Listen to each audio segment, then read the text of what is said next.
Assalamualaikum warahmatullahi wabarakatuh. Alhamdulillahirabbil alamin wassalatu wassalamu ala asrafil anbiya'i wal mursalin wa ala alihi wa sahbihim ajma'in. Allahumma shalli ala sayyidina Muhammad wa ala ali sayyidina Muhammad.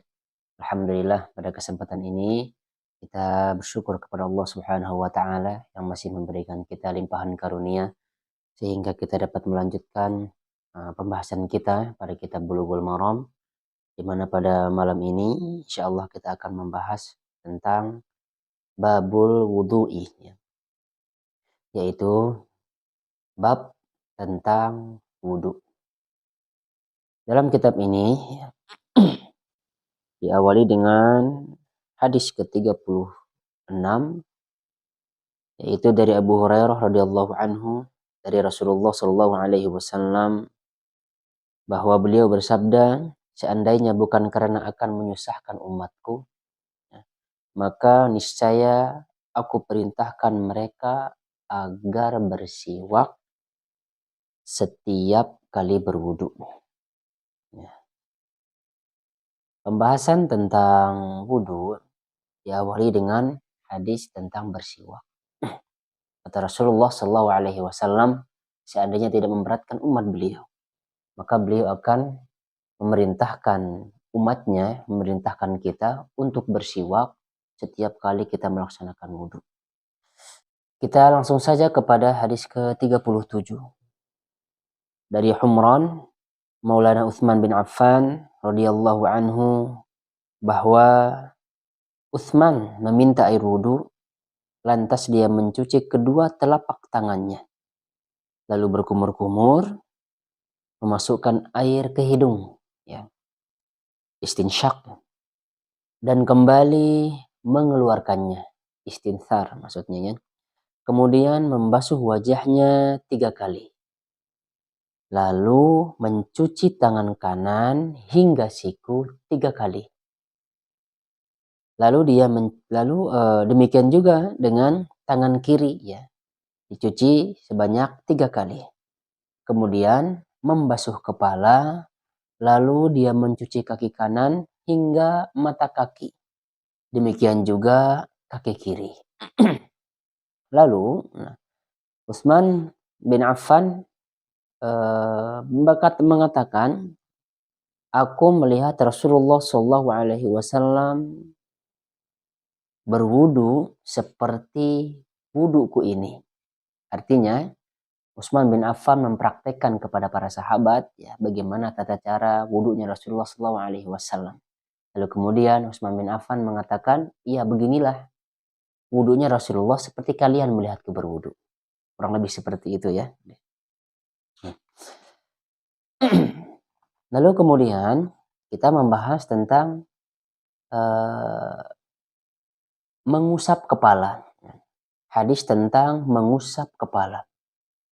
Hadis ke-38 dari Ali bin Abi Thalib radhiyallahu anhu, dia mengatakan tentang kaifiyat wudu Nabi sallallahu alaihi wasallam.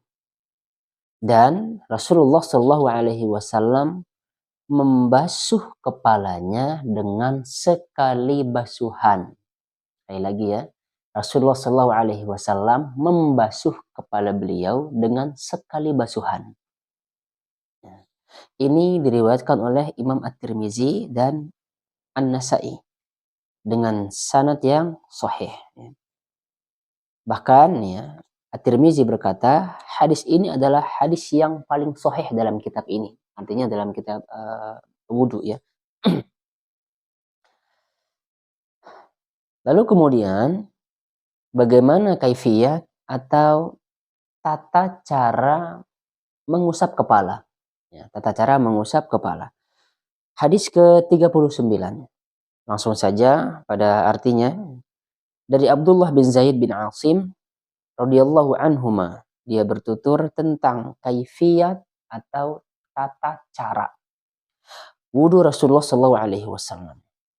Sekali lagi ya, dari Abdullah bin Zaid bin Asim radhiyallahu anhuma, dia bertutur tentang kaifiyat atau tata cara wudu Rasulullah sallallahu alaihi wasallam.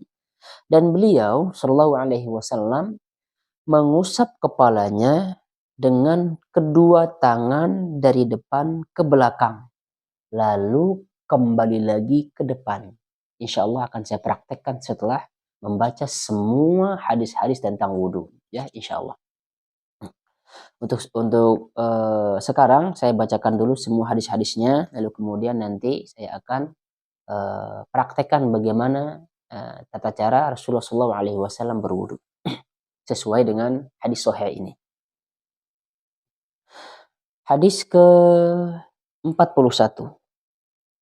dari Abdullah bin Amr, ya, radhiyallahu anhuma, dia mengutarakan ihwal kaifiyat wudu Rasulullah sallallahu alaihi wasallam. Kemudian beliau mengusap kepalanya dan memasukkan kedua jari telunjuk ke lubang telinga, lalu mengusap bagian luar dua telinganya dengan ibu jari. Ya. Hadis ini diriwayatkan oleh Abu Dawud, An-Nasa'i, serta disahihkan oleh Ibnu Khuzaimah. Hadis ini hasan sahih. Maksudnya adalah, ketika Rasulullah mengusap tangan beliau kepala ke belakang, lalu kemudian ke depan, dan setelah kembali ke tempat semula ini, beliau memasukkan telunjuk beliau ke lubang telinga, lalu kemudian dengan ibu jari beliau mengusapnya seperti ini. Ya, begitu. Insya Allah akan saya praktekkan nanti. Langsung saja kita kepada hadis ke-46 ayat 42. Dari Abu Hurairah radhiyallahu anhu, dia berkata, Rasulullah shallallahu alaihi wasallam bersabda, jika salah seorang dari kalian bangun dari tidurnya, maka hendaklah dia beristinthar sebanyak 3 kali. Karena setan itu bermalam di rongga hidungnya. Sekali lagi, Rasulullah memerintahkan kita untuk beristinthar sebanyak 3 kali. Karena setan bermalam di rongga hidung kita. Pada malam hari itu ya, setan bermalam ternyata. Oleh karenanya Rasulullah SAW memerintahkan kita untuk istinthar, ya. Hadis ini sahih, ya, dinukil oleh Al-Bukhari. Kita lanjut kepada hadis yang ke-43. Dari Abu Hurairah radhiyallahu anhu, Rasulullah sallallahu alaihi wasallam pernah bersabda, jika salah seorang dari kamu terbangun dari tidurnya, maka janganlah dia mencelupkan kedua tangan ke dalam bejana hingga mencucinya terlebih dahulu sebanyak 3 kali. Karena dia tidak tahu di mana tangannya bermalam. Artinya tadi malam itu kan kita tidak tahu tangan kita kemana. Apakah ke leher, kemana, dan lain sebagainya, kita tidak tahu. Oleh karenanya Rasulullah SAW memerintahkan kita jangan melarang kita untuk memasukkan tangan kita langsung ke ember, ke bejana. Akan tetapi itu baiknya kita ambil dulu gayung, ya, lalu kemudian kita ciduk airnya, lalu kita basuhkan tangan kita sebanyak 3 kali. Lalu kemudian silahkan boleh memasukkan tangan ke dalam ember. Itu artinya, ya. Kita lanjut kepada hadis ke-44 dari Laqit, ya, dari Laqit bin Sabirah radhiyallahu anhu, dia berkata, Rasulullah sallallahu alaihi wasallam bersabda, sempurnakanlah wudumu dan sela-selailah jari jemarimu. Sungguh-sungguhlah memasukkan air ke dalam hidungmu, istinsyaq, kecuali jika kamu sedang berpuasa. Masih kita bahas tentang hadis-hadis tentang wudhu ini, ya. Saya akan bacakan semua hadis-hadisnya dalam kitab ini. Hadis ini sahih diriwayatkan oleh Abu Dawud, At-Tirmizi, An-Nasa'i, Ibnu Majah, Ibnu Khuzaimah, Al-Hakim, dan yang lainnya. Hadis ke-45 dalam riwayat lain dikeluarkan oleh Abu Dawud, lafaznya bahwa jika kamu berwudu maka berkumur-kumurlah. Tetapi berkumur-kumur di sini sifatnya bukan wajib, ya, akan tetapi ia adalah sunnah saja. Hadis ke-46 dari Utsman radhiyallahu anhu bahwa Nabi Shallallahu alaihi wasallam menyela-nyelai jenggotnya dengan air ketika berwudu. Nah, disela ya, di contoh seperti ini. Kalau misalkan ada orang yang dari sini jenggotnya itu, apalagi yang tebal, nah disela-sela saja. Ya. Dari di belakang silakan, dari depan mangga, disela saja ya. Akan nanti satu riwayat Rasulullah SAW mengambil air ya dengan tangan beliau, lalu kemudian disela seperti itu. Itu buat yang punya jenggot. Kalau yang tidak punya jenggot, ya biasa wudunya seperti ini. Ya. Kita lanjut kepada hadis ke-47. Dari Abdullah bin Zaid radhiyallahu anhu, dia berkata bahwasanya dibawakan kepada Nabi Shallallahu alaihi wasallam air sebanyak 2/3 mud. Kemudian beliau menggosok kedua tangannya. Ini hadisnya sahih diriwayatkan oleh Ahmad. Jadi sebelum kita berwudu, kita menggosok tangan kita terlebih dahulu. Kita lanjut kepada hadis ke-48 dari Abdullah bin Zaid bahwa radhiyallahu anhu bahwa dia pernah melihat Rasulullah Shallallahu alaihi wasallam mengambil air untuk membasuh dua telinga beliau, di samping dari air yang beliau ambil untuk mengusap kepala. Hadis ini diriwayatkan oleh Al-Baihaqi. Akan tetapi, nah penjelasannya di sini ya, derajat hadisnya hadis dhaif ya. Syarah hadis ini juga menjelaskan bahwa ya, tampaknya Ibnu Hajar lebih condong pada pendhaifan hadis ini. Ibnu Hajar juga beliau mengatakan hadis ini adalah hadis dhaif. Syekh Albani juga mendhaifkannya dalam kitab beliau ya, Al-Silsilah Al-Hadis Ad-Dhaifah. Begitu juga dengan pendapat Ibnu Qayyim ya. Beliau berkata bahwa di dalam kitab beliau, di kitab Zadul Ma'ad ya, beliau berkata tidak ada riwayat sahih yang menyebutkan bahwa Rasulullah Shallallahu alaihi wasallam mengambil air yang lain untuk kedua telinga beliau. Tidak ada hadis yang sahih ya. Jadi kalau misalkan ada teman-teman kita yang sudah mengusap kepala ya, lalu kemudian mengambil air lagi untuk membasuh telinga, mungkin berdasarkan hadis ini, hadis yang dhaif ternyata. Akan tetapi nanti kalau kita baca hadis yang sahihnya, Rasulullah Shallallahu alaihi wasallam mengambil air ya kemudian membuangnya, mengusap kepala dari depan ke belakang, kemudian dari belakang kembali lagi ke depan, lalu kemudian memasukkan telunjuk beliau ke lubang telinga, kemudian dengan ibu jari ini ya, beliau membersihkan luar telinganya, di luarnya seperti ini. Dengan sekali basuhan, dengan memakai air yang sama, bukan mengambil air lagi untuk membasuh telinga. Sekali lagi ya, kalau misalkan ada yang mengambil air lagi untuk membasuh telinga, ya silahkan, mungkin berdasarkan dengan hadis ini, hadis yang dhaif kata kebanyakan para ulama. Kemudian kita lanjut saja kepada hadis yang ke-49. Dari Abu Hurairah radhiyallahu anhu, dia bercerita, aku pernah mendengar Rasulullah Shallallahu alaihi wasallam bersabda, sesungguhnya umatku akan datang pada hari kiamat dengan kilauan cahaya dari bekas air wudunya.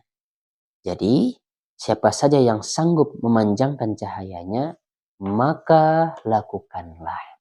Artinya, kalau misalkan kita berwudu, ya misalkan membasuh tangan sampai siku, nah tidak mengapa ya, kita lebihkan sampai lebih dari siku. Bahkan satu riwayat juga Rasulullah mencuci kaki itu ya, mencuci kaki beliau sampai ke betis ya. Pernah para sahabat melihat Rasulullah SAW mencuci kaki kan biasanya sampai mata kaki tuh. Nah, tapi Rasulullah pernah mencuci kaki beliau sampai ke betis ya. Itu maksud daripada hadis ini. Kalau kita mampu untuk melakukannya, ya, silahkan. Kalau misalkan kita cukupkan dari tangan ke siku, itu sudah cukup ya, sesuai sunnah juga. Kita lanjut kepada hadis ke-50. Dari Aisyah radhiyallahu anha, dia bertutur, Nabi Shallallahu Alaihi Wasallam suka mendahulukan yang kanan ketika memakai sepatu, bersisir, bersuci, dan dalam setiap pekerjaan yang beliau lakukan. Hadis ini menunjukkan bahwa ketika kita mau berwudu, sebaiknya, sunnahnya kita mendahulukan yang kanan dulu, ya, yang kan anggota badan kita yang bagian kanan, tidak mendahulukan yang kiri. Hadis ke-51. Dari Abu Hurairah radhiyallahu anhu, dia berkata, Rasulullah Shallallahu alaihi wasallam bersabda, "Jika kalian berwudu, maka dahulukanlah anggota tubuh yang sebelah kanan." Nah, jelas ya. Kita diperintahkan untuk berwudu dengan mendahulukan anggota tubuh yang sebelah kanan. Kita lanjut kepada hadis ke-52. Dari Al-Mughirah bin Syu'bah radhiyallahu anhu, bahwa Nabi Shallallahu alaihi wasallam pernah berwudu dengan mengusap dahi, mengusap sorban, dan mengusap khuf atau alas kaki, ya. Khuf itu alas kaki yang berbentuk sepatu. Dalil ini menunjukkan bahwa bolehnya seorang perempuan tidak membuka kerudung mereka, ya. Tidak membuka kerudung mereka ketika berwudu di tempat umum. Jadi cukup mereka mengusap kening, lalu kemudian dilanjutkan kepada kerudungnya tersebut. Nah, cukup ya, seperti itu. Tapi kalau misalkan di tempat yang tertutup, alangkah baiknya kerudung tersebut dibuka. Dia lakukan wudu sesuai dengan hadis-hadis yang kita bacakan tadi. Lanjut kepada hadis ke-53.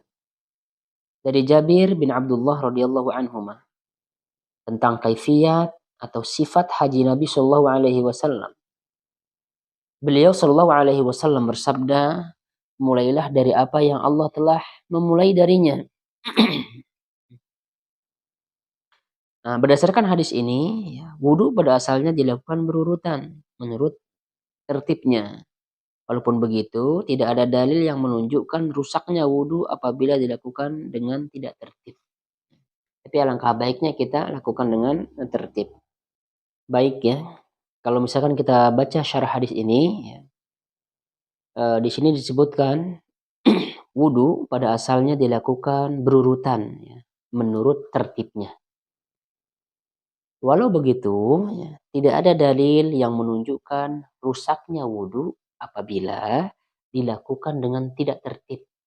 Nah, yang biasa kita lakukan wudu yang biasa dari cuci tangan, ya, berkumur-kumur, masukin air ke hidung, membasuh wajah, terus sampai ke kaki kita.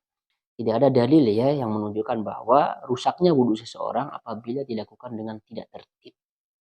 Nah, bahkan di sini disebutkan terdapat riwayat sahih dari Nabi Shallallahu Alaihi Wasallam bahwa beliau berwudu tidak tertib. Miqdam bil Ma'dikarib radhiyallahu anhu bertutur, dibawakan kepada Rasulullah Shallallahu Alaihi Wasallam air wudu. Lantas beliau berwudu. Beliau mencuci telapak tangan 3 kali, kemudian mencuci wajah beliau 3 kali, dan mencuci kedua tangan 3 kali. Kemudian beliau berkumur-kumur dan memasukkan air ke hidung. Lalu beliau menyapu kepala dan 2 telinga pada bagian dalam dan bagian luarnya. Kemudian beliau mencuci kedua kaki beliau 3 kali. Hadis ini sahih ya. Riwayat Ahmad, Abu Dawud, Asy-Syaukani berkata di dalam kitab Nailul Awtar, ya, dengan sanad yang sahih. Hadis ini menunjukkan bahwa Nabi Shallallahu Alaihi Wasallam berwudu dengan tidak tertib. Para hadirin yang dirahmati Allah Subhanahu Wa Taala, para ulama kita mengajarkan bahwa kita berwudu, ya, afdolnya kita lakukan dengan tertib sesuai dengan firman Allah yang ada dalam Al-Quran. Ya. Yang pertama kita disuruh untuk basuh tangan, basuh wajah, membasuh kedua tangan, mengusap kepala, dan membasuh kedua kaki. Itu yang rukunnya ya. Maka kita lakukan dengan tertib. Kita lanjut kepada hadis ke-54. Dari Jabir bin Abdullah radhiyallahu anhu, dia menuturkan Rasulullah Shallallahu alaihi wasallam menyiramkan air dengan tangan pada sikunya pada waktu berwudu. Menyiramkan air ke siku ya, dari siku dulu. Akan tetapi di sini dijelaskan bahwa hadis ini dhaif jiddan. Ya. Hadis ini sangat lemah karena di dalam sanadnya ada seorang perawi yang bernama Al-Qasim bin Muhammad bin Aqil. Inti namanya hadis ini adalah hadis dhaif. Ya kan biasanya kita lakukan wudhu itu kan dari tangan ke siku, ya, bukan dari siku ke tangan. Akan tetapi kalau misalkan ada yang berwudhu dari siku, dari sini ya dari siku terus ke tangannya, ya silahkan itu ya. Nah, akan tetapi kalau misalkan kita melihat hadis-hadis yang sahihnya, nah beliau berwudu dari tangan ke siku. Lanjut kepada hadis ke-55. Dari Abu Hurairah radhiyallahu anhu, dia mengutarakan Rasulullah shallallahu alaihi wasallam bersabda, tidak ada wudu bagi yang tidak mengucapkan bismillah. Sekali lagi ya, tidak ada wudu bagi orang yang tidak membaca bismillah. Hadis ini hasan. Ya, hadis ini diriwayatkan oleh Imam Ahmad, Abu Dawud, Ibnu Majah, Al-Hakim, Al-Baihaqi, Ad-Darqutni, Abu Ya'la, Al-Baghawi dalam Syarhus Sunnah. Hadirin yang dirahmati Allah Subhanahu wa taala, berdasarkan hadis ini, para kalangan Zahiriyah, mereka berpendapat bahwa orang yang misalkan ketika dia mau berwudu tetapi dia tidak baca basmalah, maka wudunya itu harus diulang. Ini juga termasuk pendapat Imam Ahmad bin Hambal. Kalau ada yang berwudu tapi tidak baca bismillah, maka wudunya itu harus diulang apabila tidak membaca bismillahnya ini dilakukan dengan sengaja. Kalau misalkan dia lupa, tidak apa-apa dilanjutkan saja. Akan tetapi kalau dia sengaja untuk tidak baca bismillah ketika berwudu, maka wudunya itu harus diulang. Ini termasuk pendapat Imam Ahmad bin Hambal.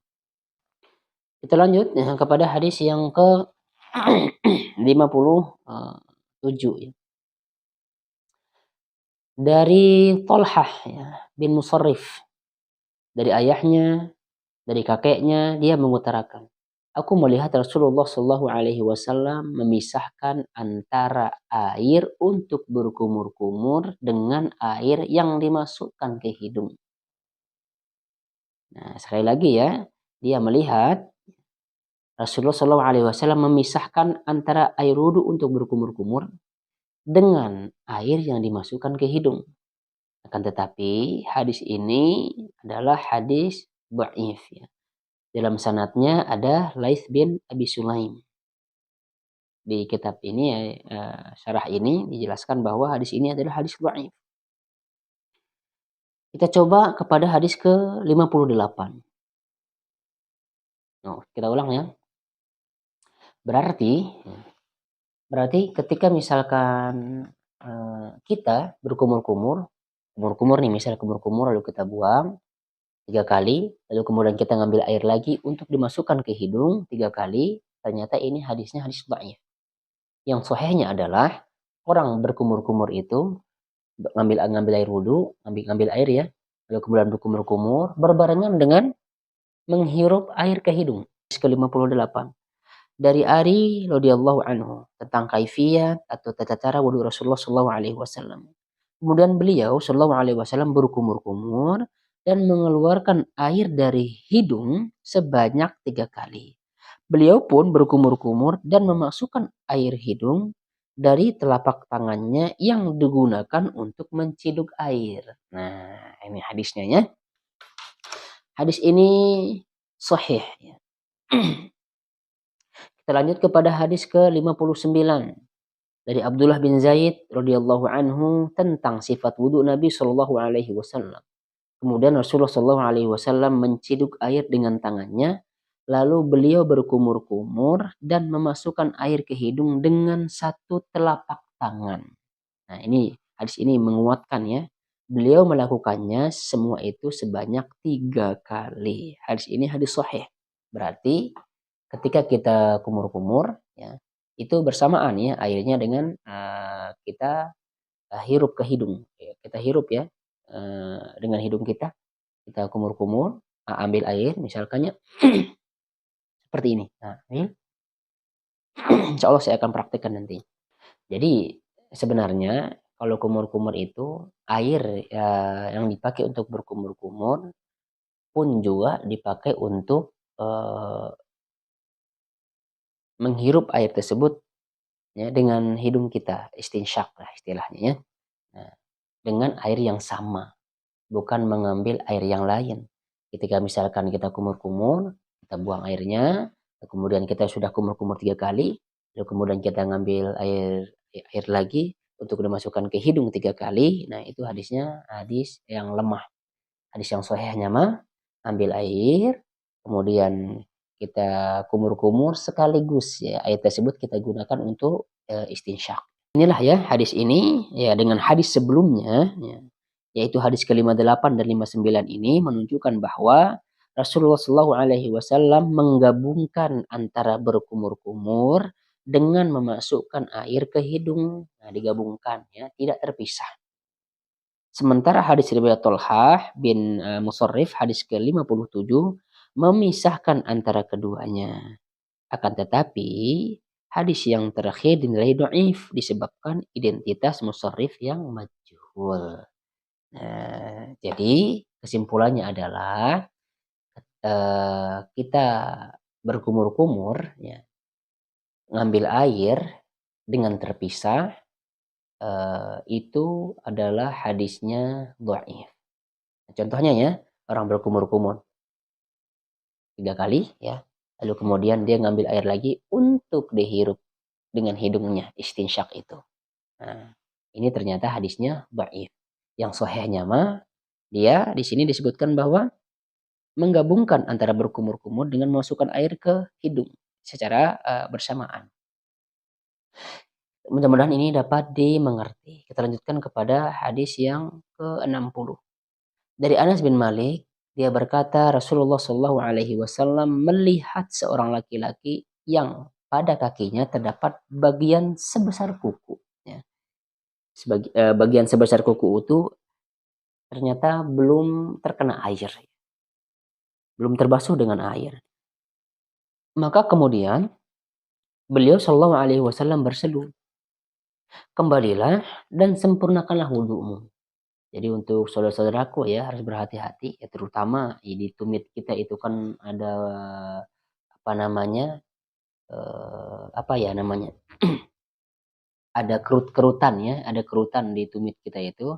Nah, sebaiknya kita gosok gitu ya. Kita gosok dengan tangan kita untuk kehati-hatian supaya air itu ya kulit kita yang mengkerut itu terbasuh oleh air.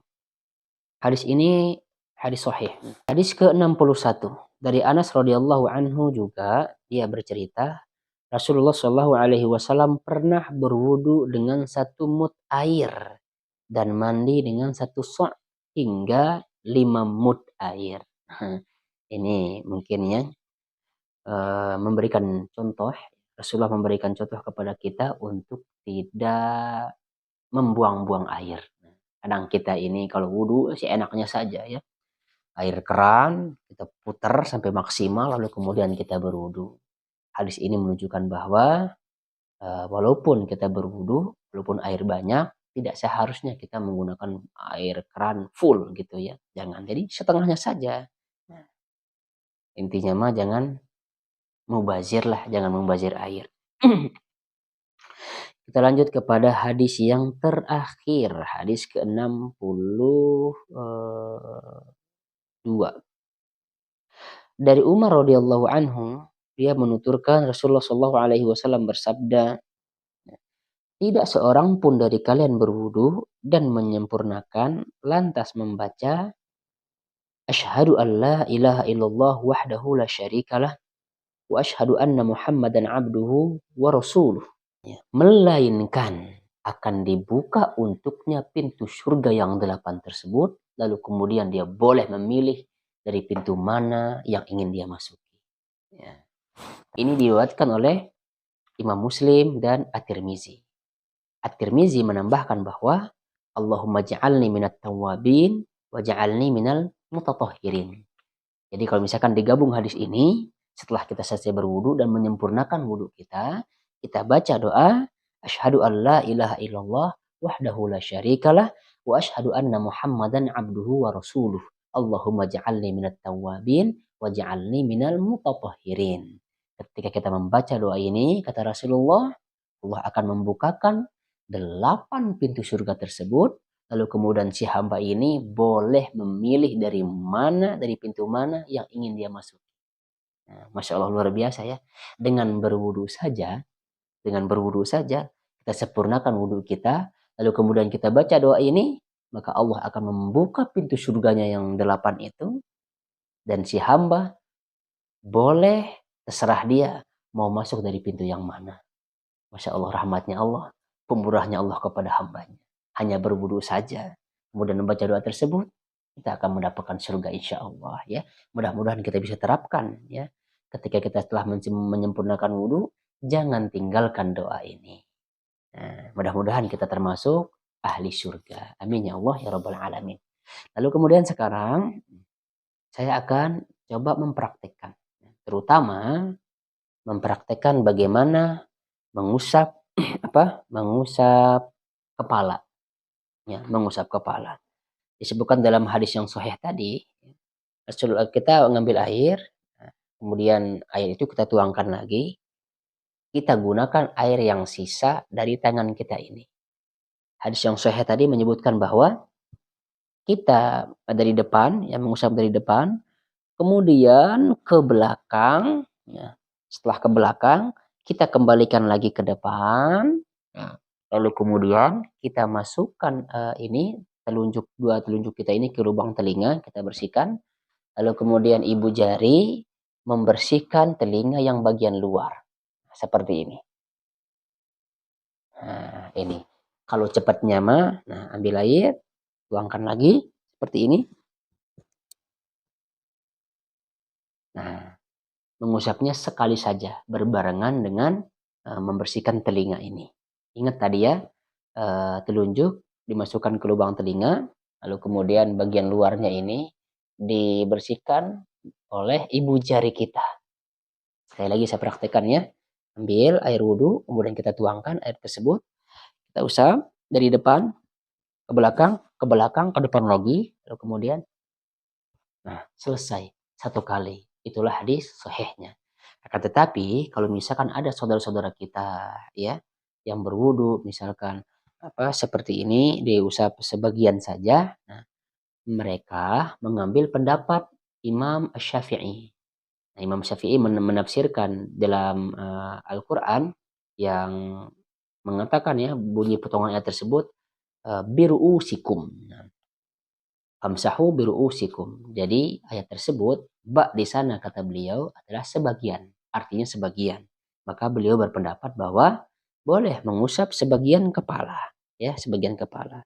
Tetapi praktek di Rasulullah SAW ya, yang tadi seperti yang saya contohkan. Terlepas dari itu, kita harus tetap saling menghargai pendapat para ulama tanpa mengucilkan pendapat-pendapat mereka. Mereka adalah ulama-ulama besar, ya.